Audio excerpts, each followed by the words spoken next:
날씨가 굉장히 좋고 또 계절이 계절이니만큼 또 여러분들이 또 주위에 보면 또 단풍도 시작을 하고요. 그리고 또 주위에 보면 여러 가지 축제들이 많아서 사실은 여기 오시기가 좀 힘드셨을 거라는 생각이 들어요. 그래서 제가 많은 분들이 안 오시면 어떡하나 되게 걱정을 많이 했었거든요. 근데 또 중요한 게 또 여러분들이 주말에 또 이런 오후 시간은 굉장히 좀 많은 다른 일을 할 수 있는 시간들이 많은데 또 그거를 비우고 여기 와서 제 강연을 들어주셔서 굉장히 감사합니다. 제가 오늘 제가 할 주제는 똑똑한 유학을 가는 방법에 대해서 여러분들께 알려드리려고 하는데요. 사실은 제가 뭐 유학원에서 얘기하는 것처럼 뭐 어떤 학교가 좋은 학교고 어떤 학교는 얼마의 돈이 들고 그런 얘기보다는 사실은 제가 유학을 다녀오고 나서 제가 겪고 또 제가 느끼고 또 제가 본 거를 가지고 여러분들에게 그 유학에 관련돼 있는 내용들을 좀 알려드리려고 해요.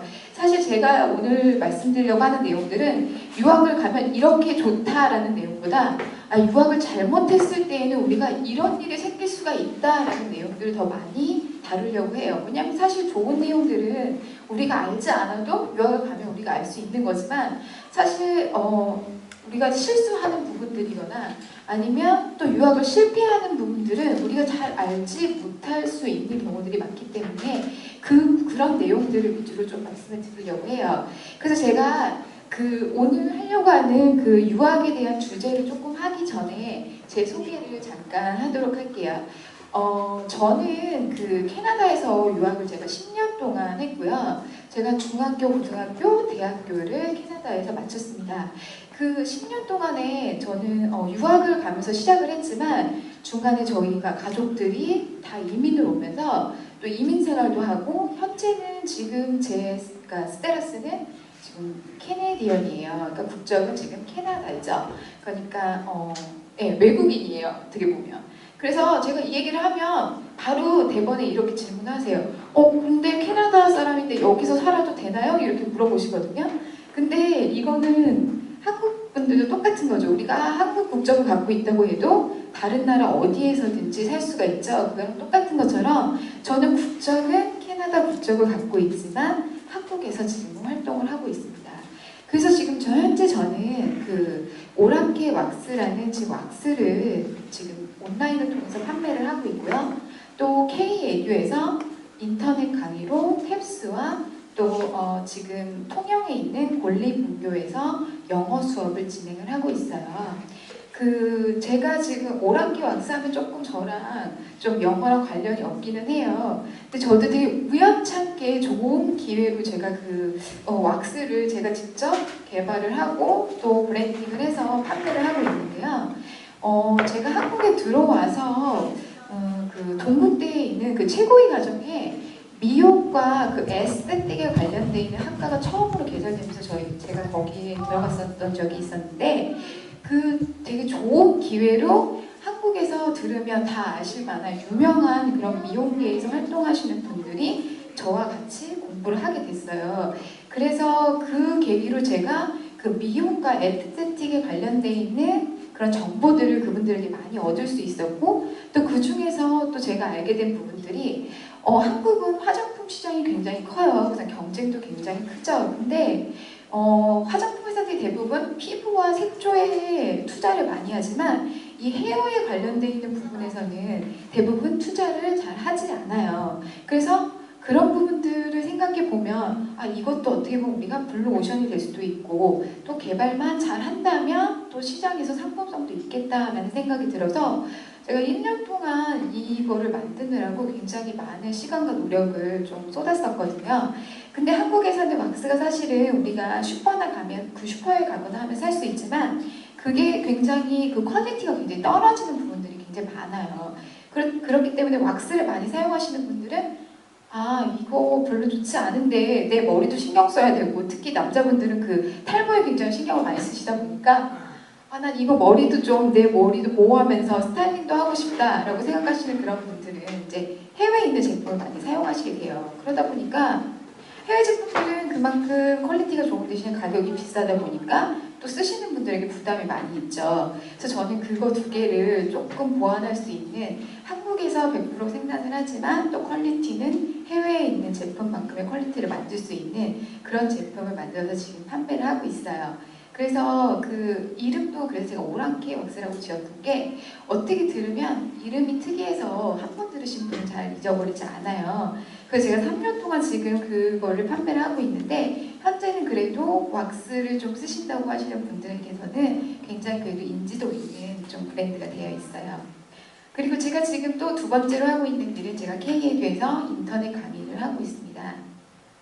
인터넷 강의는 제가 탭스를 주로 지금 하고 있어요. 그리고 또 하나 탭스는 여러분들이 잘 아시겠지만 이제 거의 약간 토익 같은 형태로 되어 있어서 그거를 지금 제가 인터넷 강의로 지금 진행을 하고 있고요. 또 하나는 제가 통영에 있는 곤리분교라는 데가 있어요. 거기 이제 통영에서 배로 한 10분 정도 떨어져 있는 섬인데요. 거기 분교에 3명의 학생이 있거든요. 근데 서울이나 이런 대도시 같은 경우에는 초등학교에 영어 선생님이 한 명씩 외국 선생님들이 계셔서 그 영어 시간에 아이들이 영어를 배울 수가 있는데 그런 지방에 있거나 아니면 섬에 있는 애들은 그런 혜택을 받기가 굉장히 힘들죠. 그래서 여기 곤리분교는 어떻게 보면 좀 시범적으로 화상으로 수업을 진행을 하고 있어요. 그래서 매주 화요일마다 곤리분교 아이들과 저와 같이 이제 화상으로 영어 수업을 진행을 하고 있습니다. 그래서 좀 3명이서 하면 조금 좀 지루한 감도 있고 아니면 또 아이들이 되게 쑥스러워서 질문하면 대답을 잘 안 하고 조금 힘들기도 하지만 그래도 좀 시간이 지나다 보니까 아이들도 좀 거기에 많이 적응을 하는 것 같고 그래서 좀 보람을 느끼면서 진행을 하고 있어요. 자, 그래서 이제 제가 오늘 이제 우리가 해야 되는 그 유학에 관련되어 있는 주제를 말씀드릴 텐데요. 여기는 어떻게 보면 그 유학을 지금 보내려고 하시는 분들도 있고요. 또 지금 아이들이 굉장히 어리기 때문에 유학을 지금부터 준비하려고 하시는 분들도 있고요. 또 대학생들 분들은 어학연수 같은 것들을 생각하고 계시는 분들이 있어요. 근데 제가 하려고 하는 얘기들은 어떻게 보면 3가지가 공통적이에요. 그래서 제가 드리는 거를 잘 들어주시면서 나한테 맞게 적용을 해보시면 될 것 같아요. 자, 그래서 첫 번째로 제가 할 거는 첫 번째는 제가 캐나다에 대한 설명을 조금 드릴게요. 그러니까 캐나다의 전체적인 내용이라기보다 캐나다 교육의 장단점에 대해서 제가 설명을 좀 드리려고 해요. 캐나다는 여러분도 잘 아시겠지만 환경이 굉장히 좋아요. 자연환경이 굉장히 좋은 것이에요. 그리고 다른 나라, 미국보다는 좀 조용한 도시이기도 하죠. 그리고 또 캐나다는 그 커리큘럼이 굉장히 잘 되어 있어요. 그래서 그 고등학교나 중학교의 그 교육 수준이 굉장히 높습니다. 그래서 미국과 비교했을 때 캐나다가 중학교, 고등학교의 그 교육의 퀄리티는 굉장히 좋아요. 그리고 캐나다에서는 그 외국인 학생들이 많이 오기 때문에 그 외국인 유학생들을 위한 프로그램들이 굉장히 잘 되어 있어요. 그래서 학교를 만약에 선택하실 때에도 이 학교는 유학생들을 위해 어떤 어드밴티지가 있는지를 확인을 많이 해보시면 돼요. 그래서 그 유학생들이 많은 학교들 같은 경우에는 프로그램이 굉장히 능률적으로 되어 있고요. 자기가 선택을 잘하면 또 효과적으로 영어 공부를 할 수 있는 그런 프로그램들이 많이 진행되고 있어요. 그래서 나는 좀 성격이 좀 조용한데 차분하게 공부를 하고 싶다 하시는 분들은 또 캐나다에서 공부하는 것도 제 생각에 좀 맞을 수 있을 것 같아요. 그리고 근데 또 캐나다의 그 교육의 단점이라고 하면 이건 어떻게 보면 단점이라기보다는 미국에서 공부를 하고 미국에서 대학을 진학하려고 하시는 분들한테서는 사실 캐나다에서의 교육과 미국에서는 커리큘럼이 조금 다르기 때문에 미국으로 대학을 가시려고 생각하시는 분들은 캐나다에서 공부할 때 정보를 조금 얻기가 힘들겠죠. SAT 같은 거나 다른 미국 대학에서 원하는 그 리퀘어먼트를 좀 받을 수 있는 정보가 좀 적을 수 있어요. 그렇기 때문에 미국으로 대학을 가시려고 하는 분들한테는 조금 단점이 될 수 있는 것들이 있겠죠. 자, 그래서 그 다음 내용도 볼게요. 자, 유학을 이제 가려고 결정을 하셨는데 유학을 가려고 할 때 제가 여쭤보는 게 있어요. 유학을 왜 가려고 하세요? 그러면 영어를 배우러 가려고 한다고 그러시는 분들이 되게 많아요. 근데 유학은 영어를 배우러 가는 게 아니거든요. 근데 대부분 착각을 하고 저는 유학을 가요. 왜냐하면 영어를 배우려고, 영어를 잘하려고요 라고 말씀하시는 분들이 계세요. 유학은 영어를 배우러 가려고 한다고 생각하시는 분들은 유학을 가지 않으셔야 돼요. 유학을 가는 건 뭐예요? 제가 다른 환경에서 다른 문화 속에서 제가 공부를 하는 거예요. 지식을 습득한다고 하면서 가는 거지 단순히 언어를 배우러 가려고 하는 게 아니에요. 그래서 나는 영어를 좀 잘하고 싶다 라고 생각하시는 분들은 그냥 한국에서 공부를 하셔도 충분하게 영어를 잘 하실 수가 있어요. 특히나 나이가 어린 자녀들이 있으신 분들은 더더욱이 어릴 때부터 굉장히 단계적으로 체계적인 영어 공부를 하면 한국에서도 네이티브만큼 발음을 하면서 영어를 하는 게 가능해져요.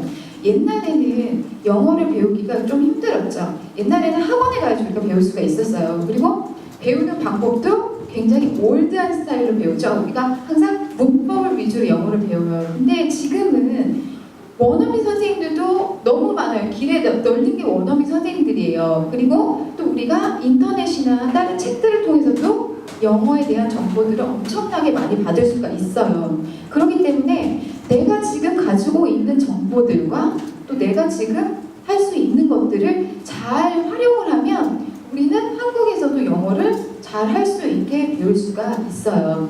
그렇기 때문에 유학을 가려고 할 때 목표가 저는 영어를 잘하려고 유학을 갑니다 라고 하면 그냥 한국에서 계시는 게 더 좋을 것 같아요. 그리고 또 하나 중요한 건 유학을 가면 우리가 금전적인 문제가 있죠. 근데 우리가 그만큼 많은 돈을 들이고 영어를 굳이 배우러 갈 필요는 없겠죠.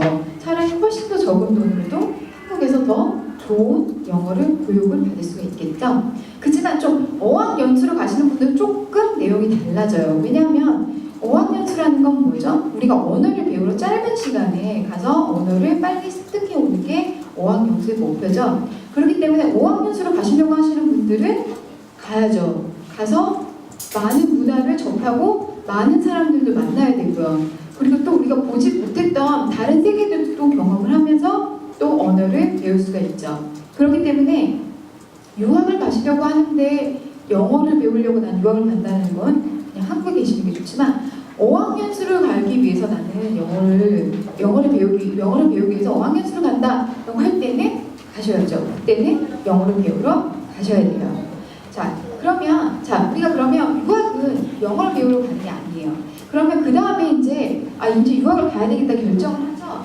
근데 여기서 실수하시는 분들이 있어요. 뭐냐면 기대학교는 옆집 엄마가 질릴 수가 없다라고 제가 제목을 붙였는데요. 그 내용은 뭐냐면 think independently예요. 그 말은 뭐냐면 내가 독립적으로 생각을 해야 된다는 거죠. 부모님들이 유학을 보내려고 하시는데 이래요. 우리 애도 유학을 좀 보내야 되겠어. 왜 보내세요? 옆집에 철수네 엄마가 이번에 철수 영어 유학 보내려고 한대요. 아마 우리 애도 같이 보내야 될 것 같대요. 근데 저는 그런 말을 들으면 너무 황당하다는 생각이 들어요. 이게 우리가 어디 여행을 간다고 하더라도 우리가 인터넷에서 막 서칭을 해요. 적어도 우리가 거기 가면 우리가 어떤 맛집을 찾을 수 있겠다 하면서 우리가 사이트를 보면서 막 찾죠.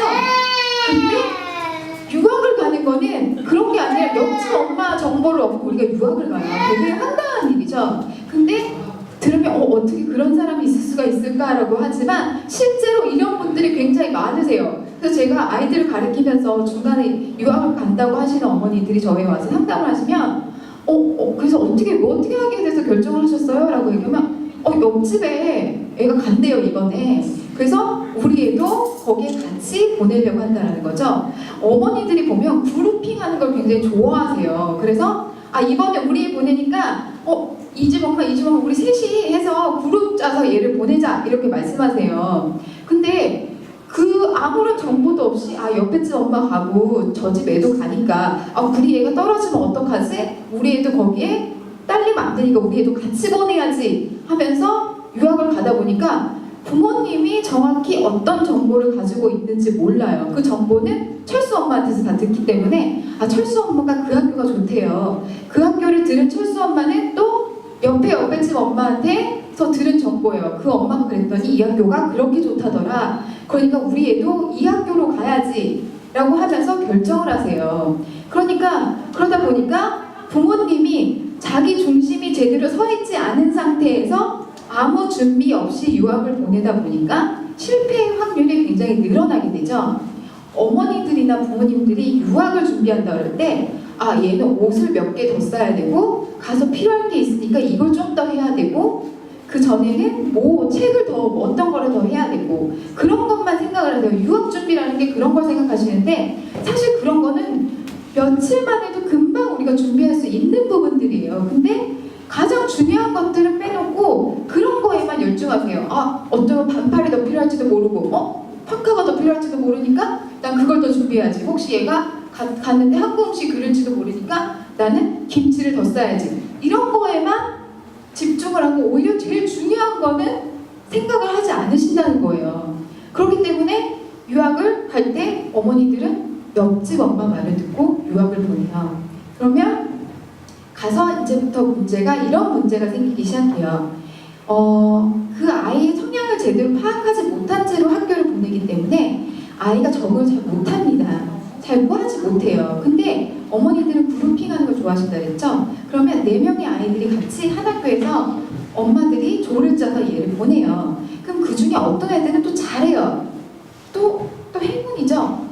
점수도 좋고 또 친구들과 또 금방 친해지고요. 그러니까 얘는 굉장히 성적도 좋아지고 여기 생활이 너무 좋아지고 한국에 오기 싫다고 그러는데 우리 애는 점점 떨어져요. 그래서 영어도 잘 못해요. 그리고 수업도 가기 싫대요. 그래서 한국에 왔으면 좋겠대요. 전화만 하면 맨날 울어요. 이런 상황이 계속 발생이 하게 되면 엄마들이 저 애는 저렇게 하는데 너는 왜 못하냐? 너도 거기 있어야 된다. 이렇게 하니까 얘가 점점 흥미도 잃어가고 여기서 점점 낙오자가 되기 시작하죠. 그러면 어떤 엄마가 이래요. 안 되겠다. 우리 애가 여기 아닌 것 같으니까 아무래도 학교를 옮겨야 되겠다. 이제 이 얘기를 하세요. 그러면 다른 엄마들도 그래 쟤네 엄마도 옮기는데 내가 어느 엄마한테 들어보니까 학교는 한 몇 년에 한 번씩은 옮겨주는 게 애한테도 좋다고 그런다고 자기가 들었대요. 그러면서 애들을 또 다른 학교로 다른 엄마의 얘기를 듣고 또 옮겨요. 그러면 얘가 첫 번째 학교도 적응을 못해요. 첫 번째 학교도 적응 못했어요. 두 번째 학교를 가면 적응하겠다 생각하면서 또 두 번째 학교로 옮기죠. 그럼 얘는 여기도 아니고 저기도 아니고 시간은 버리고 돈도 버리고 또 얘도 얘 인생도 버리고 그냥 다 버리게 되는 현상이 생기게 되는 거죠. 그렇기 때문에 항상 제일 중요한 거 유학을 보낼 때 가장 중요한 거는 부모님이 어떤 마인드를 가지고 있는지 내가 내 애를 어떻게 유학을 시킬 건지에 대한 게 정확히 서 있어야 된다는 거예요. 부모님이 중심을 잡고서 내가 내 아이의 유학은 이런 식으로 난 이렇게 진행을 할 거라라는 게 렁하게라도 그게 계획이 세워져야 아이를 내가 어떤 식으로 가이드라인을 잡아줄 건지를 찾을 수 있는데 부모님도 몰라요. 뭔지 이 학교 그냥 잘 좋대요. 막 학교도 맞고 보니까 막 사진 보니까 막 화려해요. 그리고 여기 가면 대학도 간대요. 그러니까 그냥 아이를 그냥 무턱대고 보내다 보니까 그런 실수가 계속 반복되죠. 그렇기 때문에 부모님들이 먼저 유학을 보낸다고 하면 부모님들이 먼저 제대로 알고 그리고 정보도 제대로 수집하고요. 그게 굉장히 중요합니다. 그래야지만 내가 내 아이들한테도 이렇게 해야 돼, 이렇게 해줘, 이렇게 해야 맞는 길이다 라는 그런 가이드라인을 제시해 줄 수가 있겠죠. 그러면 내가 우리 아이에 대해서 이제 유학을 보내려고 해요. 그래서 내가 내 스스로 어떻게 해야 되겠다라는 걸 좀 정하게 되죠. 그 다음에는 아이들에게 가장 중요한 거는 동기부여예요. 제가 오늘 드리는 얘기들은 어떻게 보면 다 하나의 얘기에 같아요. 부모가 자기가 중심이 됐어요. 그래서 내가 이런 식으로 아이를 보내겠다라고 생각을 해요. 그러면 아이와 같이 유학을 가야 되겠죠. 제 말은 아이와 같이 그 나라에 간다는 얘기가 아니라 유학의 준비를 아이와 같이 해야 된다는 얘기예요. 근데 부모님은 나는 우리 애는 유학을 보내야지라고 결정을 했는데 아이는 별로 생각이 없어요. 뭔지도 잘 몰라요. 유학 가는 게 뭔지도 몰라요.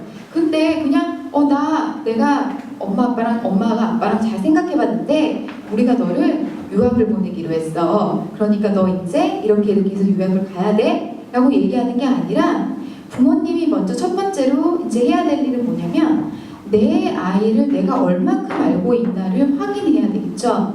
자, 그냥 단순히 우리 애는 햄을 좋아해요. 우리 애는 다른 사람 모르지만 우리 애는 엉덩이에 대한민국 지도 같은 그런 점이 있어요. 이거 나만 알고 있는 거예요. 이런 게 아니라 우리 아이를 내가 얼만큼 알고 있는지를 먼저 부모님이 파악을 하셔야 되겠죠. 그러면 우리 아이가 성격이 어떤 아이인가? 우리 아이는 근데 내성적인 애인가? 아니면 활발한 애인가?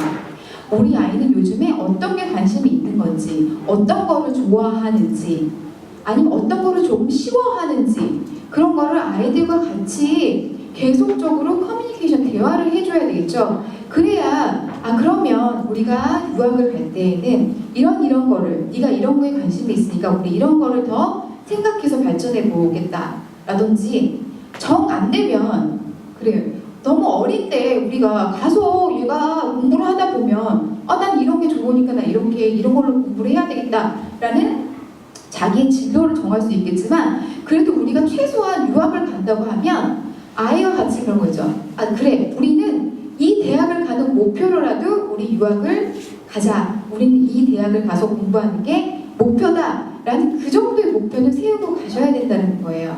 그래서 아이들한테 그래, 너는 이런 걸 잘하니까 우리 이런 것도 좀 더 해보고, 또 아이들의 생각도 좀 더 많이 들어보고, 그리고 부모님이랑 아이와 대화를 많이 해보는 게 중요하겠죠. 그래서 저는 유학을 보낸다고 하면 가장 좀 제일 첫 번째로 생각해야 되는 게 이런 부분인 것 같아요. 유학을 보낼 때 그 준비하는 과정이 저는 좀 길어야 된다고 생각을 해요. 그래서 그냥 단순히 몇 개월 안에 유학을 가는 그런 게 아니라 좀 오랜 몇 년간의 기간을 그 단계별로 계획을 세워서 아이와 같이 그거를 준비해 가는 게 중요하다고 생각을 하거든요.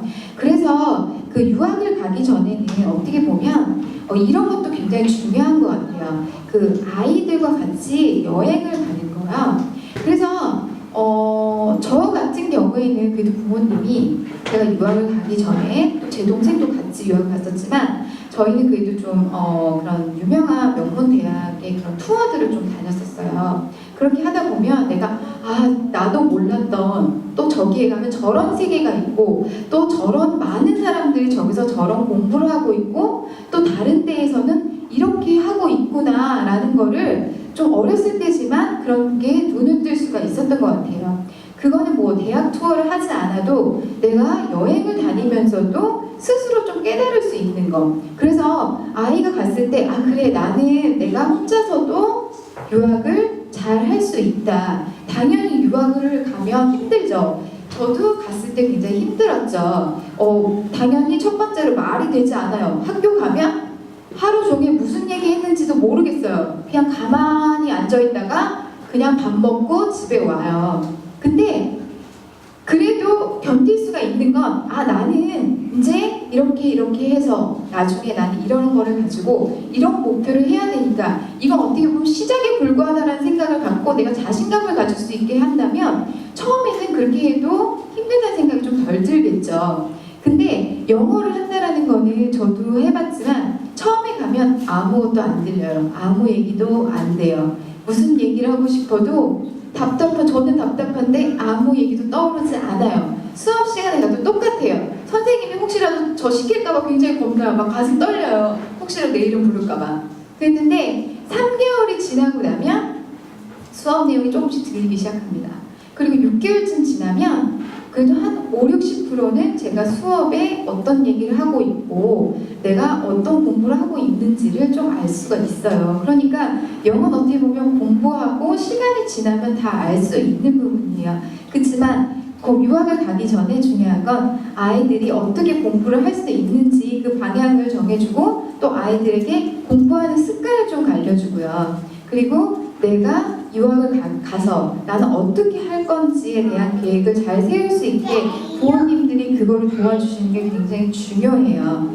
그리고 또 이런 것도 있죠. 자, 어학연수를 가시는 분들은 내가 어학연수를 갈 때 어떻게 해야 되나 되게 막막하신 분들이 있어요. 근데 저는 어학연수 가는 거는 딱 두 가지로 나눠서 얘기해 줄 수가 있는데, 하나는 아주 열심히 가서 공부를 하시라는 거. 그러니까 어학연수라는 건 뭐예요? 짧은 시간 동안 내가 영어를 배운다는 거죠. 그렇다면 다른 사람들보다 더 많은 시간을 영어 공부하는 데 투자를 해야 돼요. 근데 제가 가서 보면 대부분 어학연수생들이 오면 그냥 놀다 갑니다. 그냥 아주 잘 놀다 가요. 그러니까 이런 분도 있어요. 제가 어떤 분도 말을 들으면 공항에 내렸어요. 내려서 6명의 한국 사람들과 같은 그룹이 지어서 공항에 내려졌대요. 그 그룹과 같이 학원을 다녔대요. 그래서 그 그룹과 같이 귀국을 했대요. 그래서 자기는 6개월 동안 한국말을 열심히 하고 왔다라는 거죠. 그렇지만 환경은 캐나다에서 한국말을 굉장히 열심히 하고 돌아온 거죠. 그러니까 시간도 버리고 돈도 버렸는데 정작 어학연수도 갔다 왔는데 막상 해외 나가면 맥도날드 앞에서 머뭇댑니다. 왜냐하면 어떻게 시켜야 될지 모르겠어요. 왜냐하면 나가서 저는 계속 한국말만 했거든요. 그래서 정작에 가면 햄버거도 하나 못 시키고 오는 그런 일이 벌어져요. 그건 실제로 정말 있어요. 그래서 제가 가끔씩 저도 학교에서 뭐 패스트푸드점이나 가면 한국 사람들 그 어학연수생들 볼 수 있어요. 한국 사람들 눈에 딱 띄어요. 그 한국 스타일이 있어요. 그래서 몰려다니면서 한국 스타일의 옷을 입고 다니는 사람들이 있는데 서로 밀어요. 네가 해라 그러면서 밀어요. 그런 사람들 진짜 많이 볼 수 있거든요. 그래서 어학연수 가시는 분들은 첫 번째 선택할 수 있는 건 이런 거죠. 정말 열심히 공부하는 거. 학원에 가서도 열심히. 그리고 또 그 어학연수를 가면 그 클래스마다 또 자기와 비슷한 입장의 다른 나라 학생들이 와요. 그러면 어떻게 되든 한국 사람들보다는 외국 사람들과 같이 얘기를 해야 내 영어도 늘 수 있겠죠. 그래야지만 막 서로 손발을 막 바디랭귀지를 써서 얘기를 하더라도 내 영어가 늘 수가 있어요. 그래서 정말 죽도록 열심히 영어 공부를 하시라는 거. 아니면 두 번째 선택은 이런 거예요. 영어 공부하기 난 별로예요.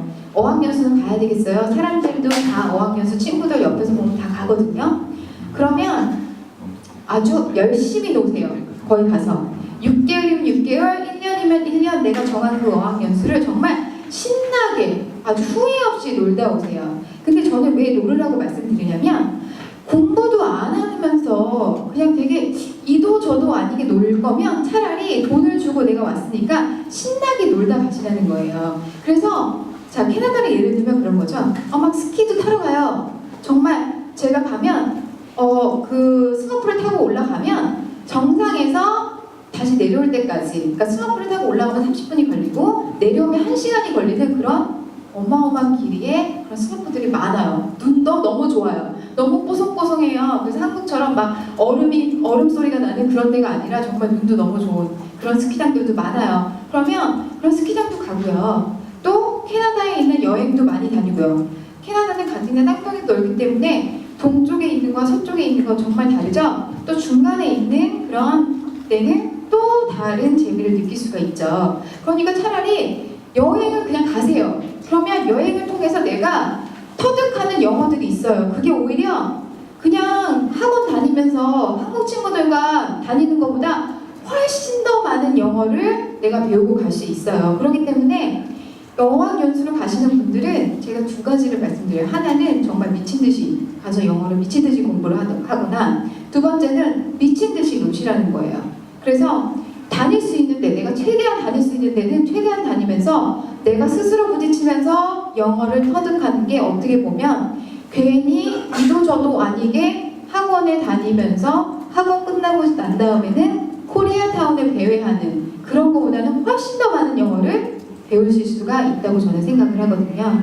그렇기 때문에 그래서 동기부여라는 얘기를 드린 게 굉장히 중요한 거죠.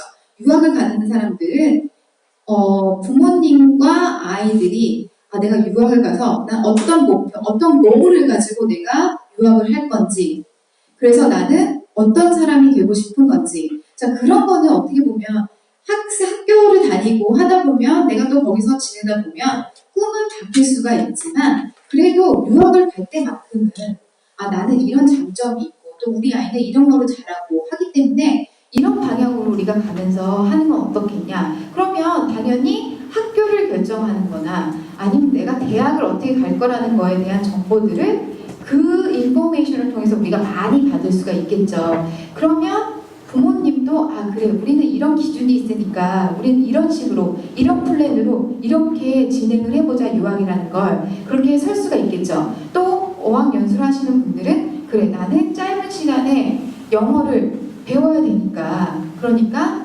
나는 영어를 이런 식으로 배우겠다. 열심히 하든지 아니면 열심히 놀든지 이렇게 둘 중에 하나를 선택해서 하는 방법을 우리가 찾을 수가 있겠죠.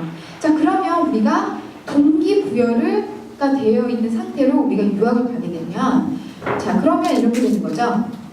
학교에 가서도 아이들이 굉장히 적극적이에요. 왜냐하면 하는 게 다 재밌어지거든요. 나는 이걸 위해서 하기 때문에 이 수업도 재미있고요. 또 내가 이런 대학을 가기 위해서는 나는 이 과목은 꼭 들어줘야 되니까 내가 이것도 더 열심히 할 수가 있겠죠.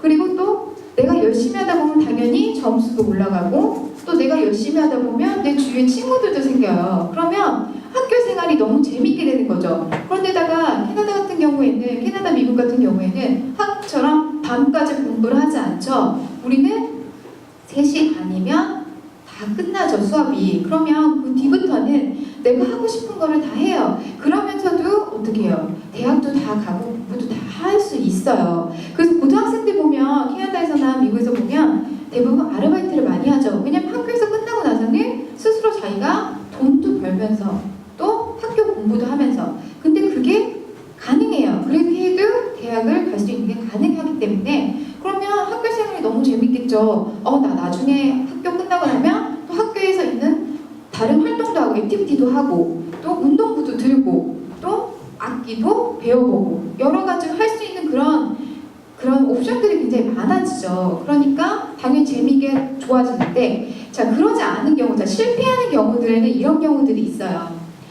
그냥 갔어요 유학을. 그래서 그냥 부모님도 보냈어요. 그래서 얘가 그냥 잘 지내기를 좀 바래요. 그럼 얘도 가요. 그래서 처음에는 그냥 잘 모르고 하니까 그냥 지내다가 어느 순간 되면 흥미를 잃게 되죠. 그냥 학교도 재미없어요. 그다음 뭐 친구들이 그렇게 재밌는 것도 아니에요. 그러면 굉장히 신기하게도 그런 아이들은 되게 자석 같은 그런 힘이 있는 것 같아요. 자기들끼리 똘똘 뭉쳐요. 그래서 한국 애들이 자기들이 그룹을 잘 지어요. 그러니까 어떻게 보면 못난이 그룹들이죠. 좀 떨어지는 그런 그룹들이 생기게 되는데 거기에는 보면 대부분 공통적으로 갖고 있는 게 있어요. 학교 수업이 재미없어요. 아니면 한국에서도 공부를 잘 못했어요. 그리고 또 자기가 여기 왜 왔는지 잘 모르겠어요. 그냥 부모님이 짐 싸서 보내니까 오긴 왔는데 뭘 해야 될지도 모르겠어요. 그런데다가 아무 말도 안 들려요. TV 틀어도 영어만 나와요. 밖에 나가도 영어로만 해야 돼요. 나는 말도 제대로 못하니까 뭐 사 먹기도 힘들어요. 그러다 보니까 할 수 있는 게 뭐예요? 인터넷으로 한국 방송을 보기 시작해요. 그러면 걔네들은 정말 한국에 있는 사람보다도 그 TV 방송을 꽤 틀고 있어요. 그래서 연예 기사들도 어쩜 그렇게 잘하는지 몰라요. 근데 그런 애들은 또 제가 말씀드렸잖아요. 자석 같아요. 자기들끼리 어떻게 그렇게 잘 알아보고 잘 뭉쳐요. 그래서 그러면 제가 다닐 때도 그런 아이들이 있었어요. 그래서 토론토에 가면 코리아타운이 있어요. 코리아타운에 가면 그렇게 대회하는 무리들이 굉장히 많아요. 그러면 고등학교 때는 그냥 자기들끼리 모여서 뭐 누구 돈도 훔치고 돈도 뜯고 뭐 노래방에 가서 놀기도 하고 그러면서 시간을 보내요. 그러다가 이제 대학생 정도가 되면 그런 아이들도 대학을 가는 건 아니에요. 그러다 보니까 대충 컬리지를 간다거나 아니면은 또 거기에 맞는 기술학교들을 가게 되죠. 그러면 또 자기들끼리 모여가지고 술집에 가요. 한국 사람들은 술집에 가서 매일 모여 있어요. 그래서 맨날 소주 콤보 시켜놓고 자기들끼리 맨날 놀아요. 그러니까 어떻게 돼요? 부모님은 되게 힘들게 서포트를 하죠. 근데 아이들은 거기 가서 적응을 제대로 못하기 때문에 학교도 제대로 못 가고 또 생활도 제대로 못하고 또 그렇다고 그런 거 있죠. 한국으로 다시 돌아올 수도 없어요. 왜냐하면 한국에서 캐나다에서 고등학교만 졸업을 하고 한국에 돌아오면 이렇게 저렇게 아무것도 할 수가 없어요. 고등학교면 한국에서 고등학교를 다니는 친구들은 또 따라갈 수가 없죠. 그러면 대학 가기도 힘들어요. 그러면 오도 가도 못하기 때문에 부모님이 선택을 할 수가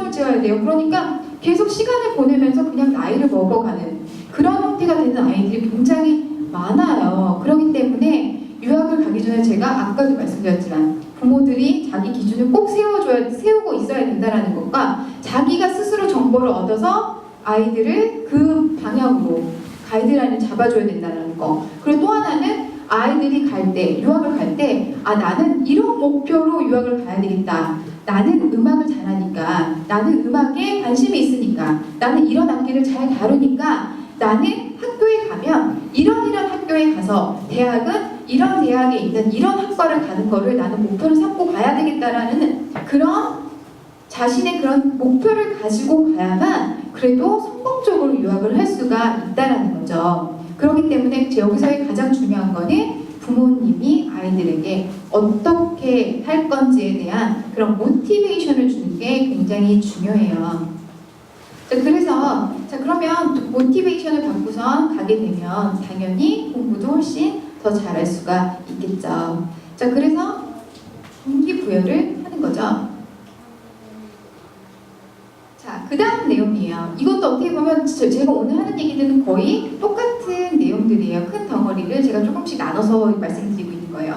준비는 스스로 발빠르게, 그래서 제가 무브라고 말씀을 드린 건데, 이것도 아까랑 똑같은 거죠. 옛날에 제가 갈 때에는, 제가 유학을 갈 때에는 지금처럼 유학이 그렇게 막 붐이 분 때는 아니었어요. 그래서 학교에서 전교생 중에 한두 명 정도 유학을 갈 굉장히 레어한 케이스였죠. 유학을 가는 게. 하지만 지금은 유학을 굉장히 많이 가요. 제가 얼마 전에 신문에서 보니까 한국에서 그 해외에 교육비로 나가는 게 38억 달러 정도가 된대요. 이거는 해외 여행을 하거나 하는 그런 거를 빼고 그냥 순수하게 우리가 교육 비용으로 나가는 게, 해외로 나가는 게 38억 달러래요. 그럼 굉장히 어마어마한 숫자죠. 그 말은 또 어떤 말이에요? 그러면 우리가 유학으로 나가고 있는 사람, 나가서 공부하고 있는 사람, 또 어학연수를 하고 있는 그런 사람들, 해외에서 공부하고 있는 사람들이 굉장히 많다는 얘기예요. 그러면 그럼 준비를 해야 되는데, 옛날 같은 때에는 그냥 유학원이 다였어요. 내가 얻을 수 있는 정보는 유학원에서 얘기하는 게 다였어요. 유학원에서 이렇게 얘기하면 이게 사실이에요. 확인할 수 있는 방법이 없어요. 그렇지만 유학원에서 얘기하면 어떻게 해요? 자기한테 유리한 쪽으로 얘기하겠죠. 우선 자기가 쉽게 보낼 수 있는 학교, 자기 커미션을 많이 받을 수 있는 학교로 많이 추천을 하겠죠. 근데 지금은 시대가 많이 달라졌어요. 지금은 인터넷을 통해서도 내가 이 학교가 어떤 학교인지를 다 파악할 수가 있어요. 그리고 제가 한 6개월 전에 유학 박람회 한 날을 가본 적이 있는데, 옛날에 유학 박람회와는 굉장히 많이 달라졌어요. 옛날에는 한 유학원이 나와서 여러 학교들을 보드를 붙여놓고서 그 학교에 대해서 유학원에 있는 담당자가 설명을 했지만, 지금은 각 학교마다 학교에 있는 그 어드미션 매니저들이 나와서 직접 자기 학교에 대한 소개를 합니다. 그러니까 우리가 학교에 있는 그 부스들을 돌아다니면서 내가 궁금했던 점을 학교에 있는 담당자에게 직접 물어보고 직접 답을 확인할 수가 있어요. 그렇기 때문에 오히려 비교할 수 있는 게 굉장히 많아졌죠. 그래서 외국 선생님들이 직접 나와서 자기네 학교를 홍보해요. 그러면 우리가 거기서 보면서 이 학교는 이런 유리한 점이 있고, 이 학교는 이런 유리한 점이 있지만 이런 안 좋은 점, 단점이 있기도 하고요. 그럼 우리가 굉장히 많은 학교들을 한 번에 알아볼 수가 있죠. 또 학교마다 요즘에는 그 공립학교들도 자기들만의 사이트를 갖고 있어서 그 사이트만 들어가도 이 학교가 어떤 액티비티를 하고 있고 어떤 커리큘럼을 갖고 있고, 특히 유학생들 같은 경우는 제일 중요한 게 ESL이죠. 그러면 ESL 클래스가 우리 학교는 어떻게 진행이 되고 있고, 또 거기 있는 선생님들은 어떤 선생님들이 주가 돼서 이걸 하고 있고, 또 ESL 클래스에서는 어떤 학생들이, 어느 나라의 어떤 학생들이 얼마만의 비율에 들어가 있는지도 우리가 확인을 할 수가 있어요. 그러니까 많은 정보들을 얻을 수가 있다라는 거예요. 그러니까 부모님들이 준비할 때 그냥 유학원에 가서 우리 애 유학 가려고요. 근데 저 생각하는 거는 뭐 그냥 북미 쪽으로 가려고 하는데요. 몇 개 학교 좀 추려주세요. 이렇게 하면은 안 된다는 거예요. 내가 먼저 스스로 박람회장도 가보고, 또 학교 사이트들도 유학을 가려고 하시는 분들은 대학 사이트들도 다 한번 충분하게 자기가 검토를 해야 되겠죠. 대학 같은 경우에는 그 어드미션 페이지에 가면 학교에서 요구하는 requirement나 또 외국 학생들은 어떻게 자기들이 입학을 받고 있는지, 또 외국 학생들에게는 어떤 장점이 있고 어떤 장학금들이 지급되고 있는지도 굉장히 자세히 나와 있어요. 또 모르면 또 메일을 보내주면 또 친절하게 답장도 합니다. 그러니까 그냥 단순히 유학원에 가서 나 그냥 거기 있는 거 정보 얻어가지고 이 중에서 그냥 이 사람들이 여기 좋다라고 하는 거다 그냥 해서 여기서 가야지 이렇게 하는 게 아니라 내가 내 스스로 나의 정보는 다 찾고요. 그런 다음에 나중에 내가 정보를 다 찾고 이런 학교들을 다 알아보고 나서 유학원에 가서 학교에 대한 다른 정보들, 이거 내가 얻고 있는 거 말고도 또 다른 정보들을 내가 얻을 수 있는지를 좀 확인해 보는 게 좋겠죠.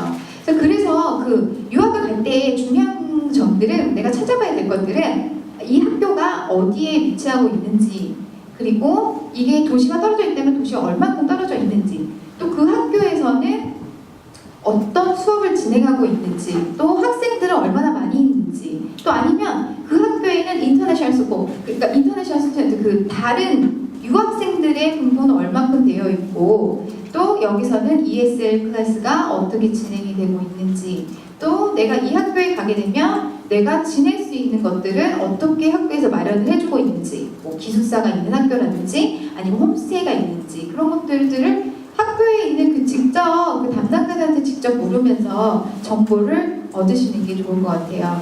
그래서 나중에 내가 웬만한 정보들을 다 알고 난 다음에, 그러고 나서 유학원에 가면 나중에 내가 어떻게 서류를 작성하는지 그런 부분에 대해서는 유학원에서 받을 수 있지만, 다른 정보들을 웬만하면 내가 스스로 찾아보고, 또 그리고 그걸 찾을 때에는 아이들과 같이 그 정보를 공유하시는 게 중요해요. 왜냐하면 가는 사람들은 부모님이 아니라 아이들이기 때문에 아이들이 보고 이런 학교, 이 학교에 가면 좋을 것 같다, 이 학교가 관심이 있다 라고 하는 그런 학교들은 꼭 아이들과 같이 정보를 공유하셔야 돼요. 그러니까 박람회 갈 때도 아이들도 같이 가서 몰라서 선생님만 거기 있는 외국인한테 직접 물어보게 하시고요. 그렇게 하면서 아이들이 내가 갈 거니까 좀 내가 적극적으로 해야 되겠다라는 그런 생각이 들 수 있게 그 유학 준비하는 거는 아이들과 많은 대화를 해주시는 게 되게 중요할 것 같아요. 그래서 준비를 할 때는 내가 부모님이 스스로, 또 어학연수로 가시는 분들도 마찬가지예요.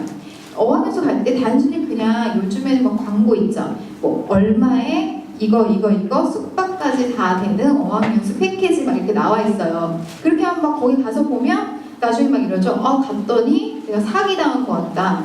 가니까 학교가 아니라 이건 학원이더라. 빌딩에 있고, 그리고 수업도 엉망진창이고 학생들 케어도 잘 안 하더라. 그런 얘기를 꼭 해요. 근데 그거는 어떻게 보면 자기 잘못이죠. 자기가 그거를 충분하게 알아봤다면 그런 실수를 안 하겠죠. 근데 그냥 여기 이런 게 있다고 하고 그냥 내가 골치 안 썼고 그냥 돈만 주면 여기 어학원에서 해주는 대로 다 알아서 갈 수가 있으니까 편하게 가니까 결국에 어떻게 돼요? 자기가 제대로 받아야 될 교육을 제대로 받지 못하고 오게 되는 게 많아요. 그렇기 때문에 어학연수로 갈 때에도 정말 많이 시간을 두고 정보를 얻고요. 그리고 또 실제로 갔다 온 사람들이 자기가 갔다 와서 느낀 점들이나 아니면 이런 부분은 조금 신경 써야 된다라고 하는 것들을 블로그나 그런 내용들을 보면, 제가 찾아보면 굉장히 많이 적혀 있더라고요. 그래서 그런 것들을 좀 꼼꼼히 읽어서 내가 어떤 식으로 가야 되는 건지. 자, 그럼 어학연수를 가는 분들도 학원에 가시는 분들도 있고, 또 커뮤니티나 대학 안에 부속으로 되어 있는 데를 가시는 분들도 있어요. 그러니까 나는 좀 체계적인 거를 배우고 싶다라고 하면 대학이나 컬리지 안에 들어가 있는 그런 어학연수 프로그램을 듣는 게 더 좋겠죠. 그렇지만 이제 그냥 나는 단순히 그냥 영어를 조금 배우고 오겠다라고 하시는 분들은 그냥 학원에서 배우는 걸로도 또 충분하게 배우실 수가 있겠죠. 그래서 모든 정보는 내 스스로 알아서 발빠르게 그리고 스스로 꼭 찾아보셔야 된다는 거예요. 자, 그리고 이거는 제가 꼭 그 유학을 가는, 그러니까 부모님들이 준비를 하셨다면, 자, 아이들이 준비해야 되는 거예요. 그러면 유학 가려면 우리 애들 뭐 준비해야 돼요? 그러면 막 어머니들이 학원 보내세요. 그래서 막 선생님도 더 붙여서 막 튜터 붙여가지고 외국인들이랑 막 공부해요. 사실 저도 가기 전에 그 외국인이랑 같이 유학 전에 유학을 준비한다 그러면서 배우긴 했었는데 제가 막상 가보니까 하나도 소용이 없어요. 왜냐하면 그때 배웠던 거요 하나도 기억 안 나고요. 그 사람들은 그때 배운 것처럼 그렇게 말 천천히 안 해줘요. 자기네들 말하는 것처럼 얘기해주거든요. 그러면 결국에는 뭐예요? 제가 공부를 했는데 하나도 제가 쓴 게 하나도 없어요. 그러니까 저는 그래요. 영어는 거기 가서도 충분히 배울 수 있고요. 또 체계적인 ESL이 있기 때문에 그 안에서 자기가 배우면 영어는 금방 할 수가 있어요. 그러면 문제는 뭐냐면 내가 그 생활에 익숙해져야 돼요. 빨리 익숙해져야지 편하겠죠. 그러려면 각자 아이들에게 개인기 하나씩은 꼭 만들어 주시라는 거예요. 그러니까 그 말은 뭐냐면 제가 개인기라고 얘기했지만 나는 이걸 잘한다 라는 거 있죠. 그런 거를 하나씩은 꼭 만들어 주셔야 돼요. 그러니까 그렇게 해야지 생활이 좀 편해질 수가 있고 내가 친구들도 빨리 사귈 수가 있어요. 자, 외국 애들은 쟤는 저거 진짜 잘해 라고 인정하면 그 애한테 굉장히 잘 대해주고 또 친해지려고 노력해요. 그래서 저는 그 부모님께 되게 감사를 드리는 게 저는 어릴 때 부모님이 운동도 그렇고 또 음악도 그렇고 여러 가지로 많이 저를 이렇게 많이 시켜주셨어요. 그래서 어릴 때 일찍 스키도 타고 또 수영도 오랫동안 했고 또 악기도 또 플루트 배우고 또 피아노도 배우고요. 또 다른 운동들도 많이 했었거든요. 근데 그게 오히려 저는 가니까 굉장히 저에게 많은 도움이 됐었어요. 그러니까 말도 안 되는데 그래도 제가 뭐 스키를 탈 줄 아니까 그래도 학교 끝나고 저녁 때 스키 클럽에도 말이 안 되지만 그냥 들어가요. 그러면 그 스키 클럽에는 외국인들이 많아요. 근데 제가 말을 못하니까 친구들이 막 와서 도와줘요. 도와주면서 또 친구도 되고 또 그때는 제가 스키를 타는 것보다 그 빅풋이라는 조그만 그 스키를 탔었기 때문에 거기서는 그 애들이 그런 스키를 본 적이 없었기 때문에 저한테 더 많이 관심을 많이 친구들 줬었죠. 그러니까 그러면서도 또 스키 클럽 친구들도 만들고요. 또 음악을 하니까 제가 악기를 다룰 줄 아니까 제가 다녔던 학교는 그 크리스천 스쿨이어가지고 매주 한 번씩은 채플 수업이 있어요. 그럼 채플 수업에서는 오케스트라 같은 그런 합주부가 있어서 거기에 또 조인을 해서 거기서도 또 활동을 하다 보니까 또 악기 다루는 친구들과도 또 친해질 수가 있고요.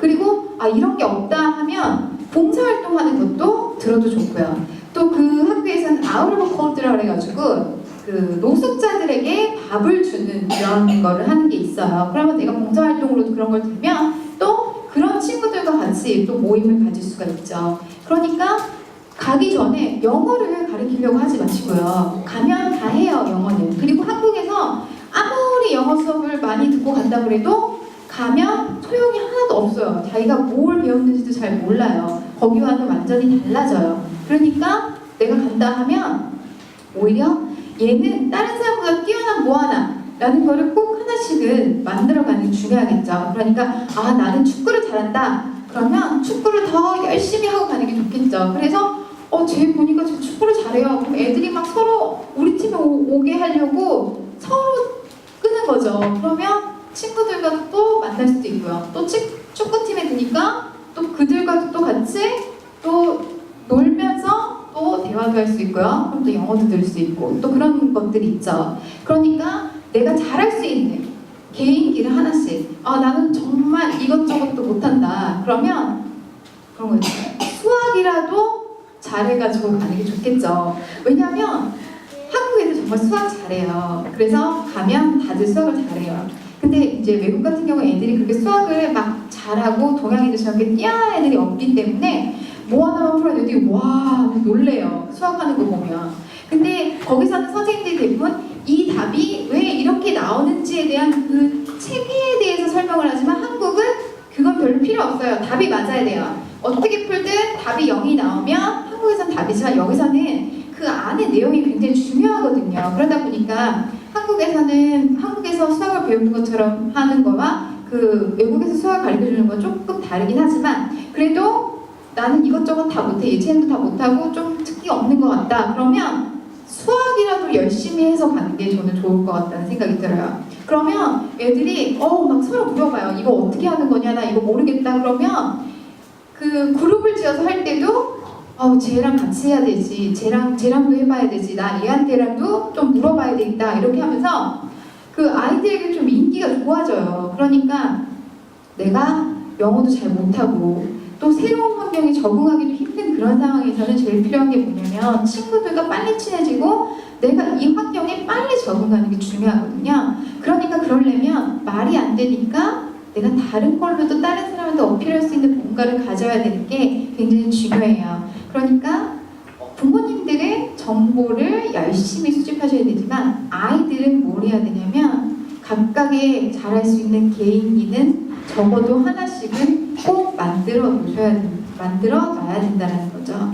그거는 아이를 위해서요. 아이가 조금 더 편하게 학교 생활을 하기 위해서는 영어보다는 그게 가장 필요한 거라고 생각이 돼요. 자, 그 다음 거 볼게요.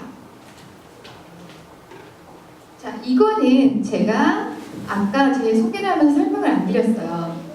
저는 제가 아이들을 초등학교와 유치부 아이들을 제가 가리키면서 느꼈던 게 그 아이들은 어릴 때 한국에서 영어를 배워도 영어를 굉장히 잘할 수가 있다고 아까 말씀을 드렸어요. 근데 아이들은 진짜 영어를 잘해요. 가르쳐주면 정말 잘 따라하고요. 그리고 발음도 외국 애들처럼 잘해요. 근데 문제는 부모님이 문제예요. 그러니까 아이들은 막 가서 영어 유치원 가서 선생님한테 막 배워요. 막 노래도 배우고 막 영어도 잘하고요. 단어도 오늘 되게 많이 알아왔어요. 나 이렇게 얘기하면 내가 이거 떨어뜨렸어요. 읍스 라고 배워요. 집에 와서 읍스 그러면 엄마가 그냥 가만히 있어요. 뭐지? 이래요. 자, 여기서부터 문제가 시작되는 거죠. 그러니까 아이는 유치원 가고 학교 가서 막 영어 배워요. 그래서 막 2시간, 3시간 막 영어 하고 집에 와요. 그럼 나머지 20시간이 넘는 시간은 한국말만 해요. 그러니까 당연히 영어가 안 되죠. 근데 저는 그래서 어머니들한테 영어를 무슨 유창하게 하시라는 얘기를 하는 게 아니라 그럼 아이들이 배워오면 적어도 그거는 대답을 해줄 수는 있어야 되지 않을까라는 생각이 들었던 거죠. 그래야 아이들도 영어가 발전을 하죠. 한국말도 똑같잖아요. 우리가 아이들이 뭐 하면 잘한다, 잘했다 그거에 대한 대답을 해줘야지 얘가 더 발전을 하는데 영어도 똑같은 거죠. 배워오는데 집에 오면 엄마가 가만히 있어요. 무슨 얘기해도 저게 무슨 소리 하는 건가? 아니면 그냥 모른 척해요. 그러다 보니까 아이가 집에 와서도 뭐 굳이 그렇게 해야 될 필요도 없을 것 같다 라고 하다 보니까 영어가 늘질 않아요. 자, 그래서 그거로 인해서 제가 콧대 높은 엄마가 되자는 콧맘 잉글리시라는 걸 제가 만들었어요. 그래서 엄마들이 집에서 간단하게 사용할 수 있는 것들이요. 그러니까 짧은 문장이에요. 그래서 제가 만들 때 되도록이면 긴 문장을 만들지 않았어요. 저도 그렇지만 다들 공부하는 거 그렇게 좋아하시는 분들 없어요. 특히 어머니들은 좀 공부를 하셔야 돼요. 그러면 집에서 이것도 해야 되고 이것도 해야 되는데 내가 그럴 시간이 어디냐고 그러세요. 그래서 대부분의 내용들은 아주 짧은 단어로 되어 있어요. 그렇지만 그 의미는 다 가지고 있어요. 자, 우리가 한국말을 생각해도 이런 거 있죠. 우리도 한국말을 굉장히 길게 얘기하지 않아요. 이거 밥 먹었어? 안 먹었어? 이렇게 물어보지 영어처럼 우리가 지금 영어를 쓰는 것처럼 그렇게 막 문법을 따져가면서 막 which, that 붙여가면서 그렇게 길게 우리도 한국말 할 때 그렇게 하지 않거든요. 근데 영어만 하면 자꾸 자기가 말을 더 붙이다 보니까 자신도 없고 틀리고 계속 그렇게 돼요. 그래서 어떻게 보면 말하는 거는 굉장히 간단하거든요. 우리가 글을 쓰는 게 아니기 때문에. 그래서 콧말 잉글리시라는 걸 제가 만들면서 동영상과 같이 한 3분 정도 되는 동영상을 가지고서 우리가 집에서 아이들과 할 수 있는 내용들을 제가 하나씩 만들었어요.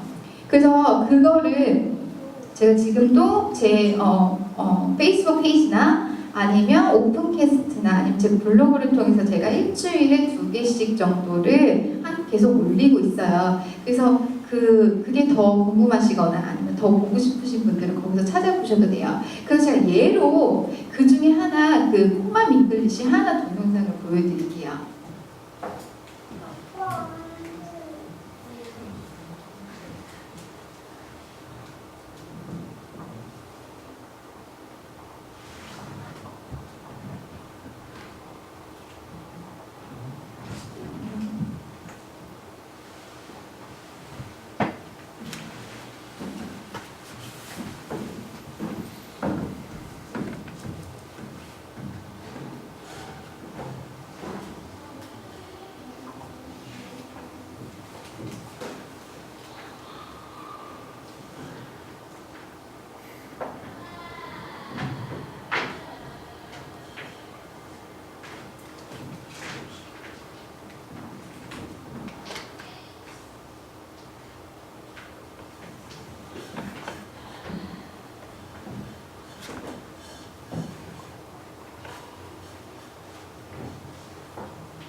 잉글리시의 엘리안입니다. 오늘 콩맘 6번째 주제는 감사합니다입니다. 감사합니다라는 문장 아마 모르시는 분들 없으실 거예요. 그 간단한 문장 뭔지 확인해 볼까요? 감사합니다. Thank you. Thank you. Thank you. 감사합니다. 또는 고맙습니다. 라는 뜻이죠. 이 문장에서 주의해야 될 점이 뭐가 있을까요? 여기서는 thank you에서 th 발음, 번데기 발음이 나와요. 이 발음은 제가 누차 말씀드리지만 어려운 발음이 아니에요. 이 발음을 할 때는 윗니와 아랫니 사이의 혀가 잠깐 닿아 떨어지는 정도라고 생각하시면서 발음하시면 돼요.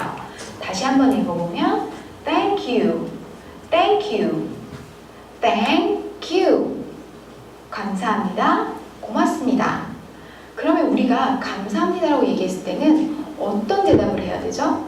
제가 가끔씩 보면 감사합니다, 미안합니다라고 얘기했을 때 하는 대답들을 혼동해서 바꿔 말하시는 분들이 계세요. 이번 기회에 확실하게 알아두시면 좋겠죠? 그러면 감사합니다라고 했을 때 어떻게 대답할까요? 첫 번째, You're welcome. You're welcome. You are welcome. 천만에요. 그런 뜻이죠? 이 문장에서는 You are를 줄여서 You're welcome 이라고 발음하죠? 여기에 한글로도 제가 표시를 해놨어요. 혹시라도 어렵게 생각하시는 분들이 계실까봐 You are를 나눠서 해도 되지만 부드럽게 이어서 자연스럽게 읽어주시려면 거의 you라고 발음하는 것처럼 해주시면 돼요. You're welcome. You're welcome. 천만에요. 자, 그럼 두 번째 감사합니다라는 말을 들었을 때 어떻게 대답하면 되죠? No problem. No problem. problem은 문제, no는 없다, 문제 없다, 직역하면 이런 뜻이 되죠. 이 뜻이 원래는 고맙기는 뭐 그 정도 가지고 라는 뜻으로 쓰여집니다. 이 no problem은 아마 미드를 많이 보신 분들은 이 문장 쓰는 거 많이 들어보셨을 거예요. 그럼 오늘 배운 감사합니다라는 문장과 감사합니다를 했을 때 대답할 수 있는 두 문장 리뷰해 볼게요. 감사합니다. Thank you. Thank you. Thank you. 그 대답은 You're welcome. You are welcome. You're welcome. No problem. No problem. No problem. 오늘 배우신 문장도 많이 연습해 보시고 저는 다음 시간에 뵙겠습니다. 콩맘 English. 지금 제가 예로 하나를 보여드렸는데요. 지금 콩맘 잉글리시는 대부분 이런 식으로 진행이 돼요. 그래서 짧은 형태로 되어 있고요. 우리가 보면 저거 되게 간단한 건데 뭐 저런 걸 하나라고 생각하죠. 막상 그 상황이 닥쳤을 때는 부모님들이 Thank you라고 애들 얘기했을 때 가만히 그냥 계세요.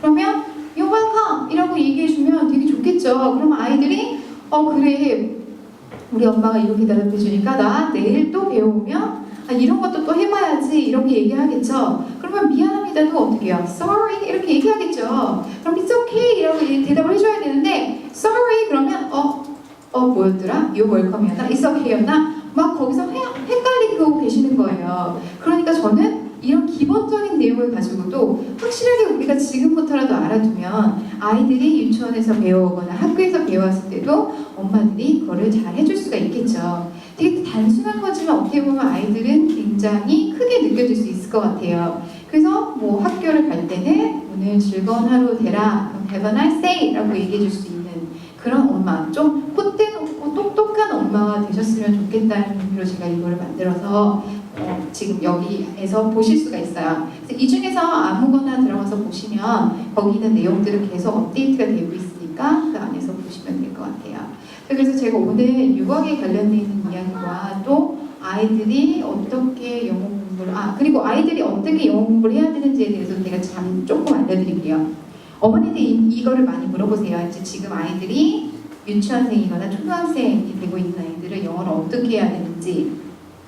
자, 영어를 한다라는 거는 어머니들이 또 이런 식으로 같이 공부를 같이 해주셔야 되는 게 중요하고요. 그래서 아이들을 워낙에 잘 배우기 때문에 아이들이 배운 거를 그 부모님들이 꼭 같이 보면서 리뷰를 같이 해주시는 게 중요해요. 그리고 그냥 그런 거 있죠. 꼭 얘가 들어야 되기 때문에가 아니라 집에서 얘가 있으면 그냥 영어로 되어 있는 동요도 그냥 계속적으로 그냥 틀어주세요.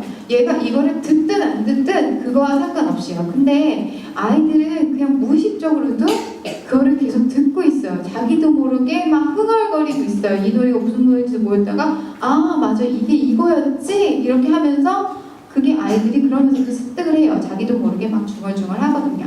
유치원에서도 마찬가지죠. 아이들 할 때는 영어는 굉장히 반복적으로 알려줘요. 같은 내용은 여러 번씩 알려주거든요. 그러니까 아이들은 그런 식으로 해도 금방 영어가 늘 수가 있어요. 그리고 또 다른 거는 같이 그 리딩하는 것도 중요해요. 그래서 책들 보면 한줄되어 있는 책들이 나와 있어요. 그런 것들도 같이 읽으면서 모르는 것들은 이제 한국말로 설명을 해주지만 거기에 나와 있는 것들을 같이 읽으면서 리딩하는 습관을 좀 길러주는 것도 좋겠죠. 그리고 가장 중요한 건 뭐냐면 파닉스 해주셔야 돼요. 파닉스가 없이는 아무것도 안 돼요. 뭐 책 읽는 거라든지 아니면 내가 듣는 거라든지 그런 거는 파닉스가 없이는 되지가 않기 때문에 파닉스는 체계적으로 꼭 해주셔야 되는 게 좋아요. 그래서 그 파닉스 보면 우리가 알파벳별로 어떻게 발음하고 자 마을은 어떻게 되고 그게 설명이 쭉 레벨별로 나와 있기 때문에 근데 어머니들이 막 경쟁하세요. 우리 애는 벌써 레벨 2인데 쟤는 아직 우리 아이는 레벨 1이라서 빨리 레벨 2를 쫓아가야 된대요. 그거는 별 의미가 없어요. 레벨 2를 하고 있는 애들 대부분 체크해보면 레벨 2를 풀고 있지 걔가 레벨 2를 알고 있는 거는 아니에요. 그러니까 그 어머니들이 너무 우리 아이가 어디 정도로 가고 있는지에 대해서 너무 신경을 너무 많이 쓰시다 보니까 오히려 아이들이 그냥 책만 보고 있지 내용을 이해를 하고 있지 못하는 경우들이 굉장히 많아요. 그러니까 내가 파닉스의 첫 번째를 우리 애가 하고 있더라고 하더라도 이걸 우리가 정확히 이해를 하고 다 알고 있는지를 확인하는 게 중요해요. 그렇기 때문에 반복적으로 물어보셔야 되고요. 책을 보면서도 또 질문도 같이 하면서 같이 공부를 해주는 게 중요해요. 그래서 제가 보면 저도 조카가 있어요. 조카가 아직 만 2살이 되지 않았거든요. 근데 조카도 제가 가끔씩 영어 단어 알려주면 금방 알아요. 그래서 요즘에는 뭐 라면이나 이런 거 나오면 누들 그래요. 그러니까 조그만 애들도 가르쳐주면 금방 늘 수 있으니까 오히려 조금 더 큰 아이들은 조금만 관심을 가지고 해주면 금방 영어가 늘 수가 있어요. 그리고 그 책을 선택하실 때 보면 그래요. 어머니들이 요즘에는 이 책이 트렌드라고 얘기하시는 분들이 있는데 영어 책은 유행이라는 게 없어요. 왜 어머니들이 왜 트렌드를 찾으세요? 영어 책은 언제나 같아요. 그러니까 그러면 책을 선택할 때 내가 어떤 거를 선택해야 되냐 하면서 고민하시는데 저는 제 개인적인 생각은 이런 거예요. 책을 우리가 교재를 구입할 때에는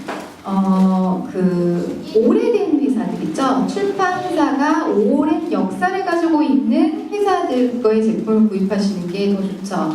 그만큼 그들은 많은 노하우를 가지고 있어요. 요즘에는 뭐 이 책이 유행한대요. 그래서 어머니들이 막 이 책 꺼내세요. 근데 그런 게 아니라 자 오랜 시간 동안 그 책을 만들어 왔다면 거기에는 그래서 파닉스라면 파닉스, 리딩이라면 리딩 아이들을 위해서 더 잘 배울 수 있고 더 잘 이해할 수 있는 내용들을 더 많이 가지고 있겠죠. 그래서 예를 들면 우리가 영국에서 만든 출판사들이 대부분 그런 회사들이 많은데요. 뭐 옥스포드라든지 뭐 피어스에서 나오는 것들이라든지 아니면 롱맨에서 나오는 것들 아니면 펜틴스에서 나오는 것들 자 그런 책들은 대부분 100년이 넘는 오랜 역사를 가지고 있는 출판사들이에요. 옥스포드 같은 경우에는 우리가 사전면도 유명하잖아요. 자 그런 데서 나오는 아이들 파닉스나 리딩북들 보면 굉장히 내용이 좋아요. 그러니까 요즘에 이 책이 트렌드다.